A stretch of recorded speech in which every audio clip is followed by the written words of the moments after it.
नमस्कार और the deep dive में आपका स्वागत है।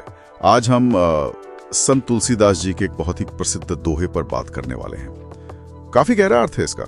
हमारे पास जरिया है संत तुलसीदास जी का यह दोहा और मतलब जो उसका समझा जाने वाला अर्थ है। मकसद बस ये है कि इस छोटी सी सीधी सी लगने वाली पंक्ति के पीछे जो बड़ा विचार है उसे समझें कि भाई ईश्वर की कृपा और जीवन के दुखों में क्या कनेक्शन है। जय ही पर कृपा राम की हुई, ताही मिले न दुख कोई। सुनने में कितना सरल है ना? पर इसमें बहुत कुछ है। तो चलिए इसको जरा खोलते हैं। ये सरलता ही तो इसकी खूबी है।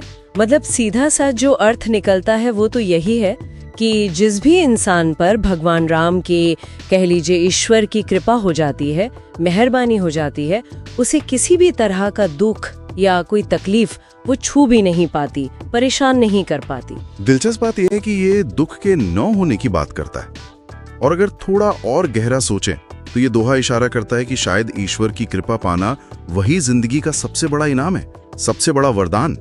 मतलब दुनिया की दौलत, शोहरत या जो भी सुख हम सोचते हैं वो शायद इसके सामने छोटे हैं। ये एक तरह से प्राथमिकता तय कर रहा है। ये तो वाकई सोचने वाली बात है।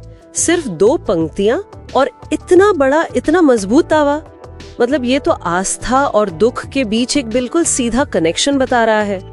पर एक सवाल मन में आता है, क्या इसका मतलब ये है कि मुश्किलें आएंगी ही नहीं, या कि उन मुश्किलों का असर महसूस नहीं होगा? हाँ, बिल्कुल सही सवाल है ये। अगर हम इसे भक्ति परंपरा के मतलब बड़े दायरे में रखकर देखें तो ये उस मूल विचार से जुड़ता है जहाँ ईश्वर की मर्जी के आगे खुद को सौंप देना, समर्पण कर देना, उसी को दुखों और मुश्किलों से पार पाने का एक रास्ता माना जाता है। ये इस बात पर जोर देता है कि बाहर के हालात चाहे जैसे भी हों, इंसान की जो अंदरूनी स्थिति है, उसका जो मानसिक सुकून है वो ज्यादा मायने रखता है। और ये जो अंदरूनी सुकून है ये ईश्वर से जुड़ाव या कह लीजिए उनकी कृपा से मिलता है। तो हाँ, शायद दुख बाहरी तौर पर आए भी, पर जिस पर कृपा है उस व्यक्ति पर उसका वैसा असर न हो। वो जो चुभन होती है दुख की वो शायद न हो, अनुभव बदल जाता है।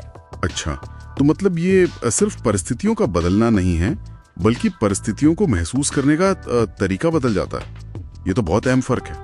तो क्या ये कह सकते हैं कि कृपा एक तरह की ढाल बन जाती है जो चोट के असर को कम कर देती है? हाँ, बिल्कुल। इसे इस तरह समझा जा सकता है। देखिए, भक्ति मार्ग में अक्सर ये माना जाता है कि कृपा मिलने पर या तो मुश्किलें आती ही नहीं, या फिर अगर आती भी हैं तो भक्त में उन्हें शांति से, स्थिरता से सहने की एक ऐसी ताकत आ जाती है कि वो दुख जैसा लगता ही नहीं है। शायद ध्यान ईश्वर पर इतना बढ़ जाता है कि दुनियावी जो परेशानियां हैं वो छोटी लगने लगती हैं, बौनी हो जाती हैं। तो ठीक है, कुल मिलाकर इस डीप डाइव से हम क्या लेकर जाएं? मुख्य बात क्या निकलती है?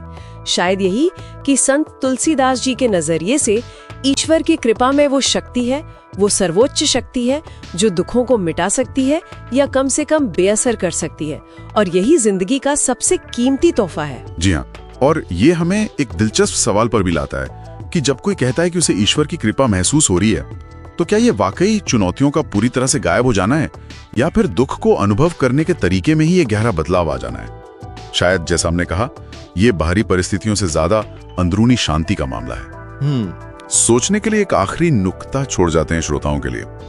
देखिए, ये दोहा तो पूरी तरह ईश्वरीय कृपा पर ही जोर देता है, लेकिन जीवन की चुनौतियों का सामना करने में जहां ऐसे नजरिए हैं, वहां इंसानी कोशिश का क्या रोल है और दैवीय कृपा का क्या रोल है?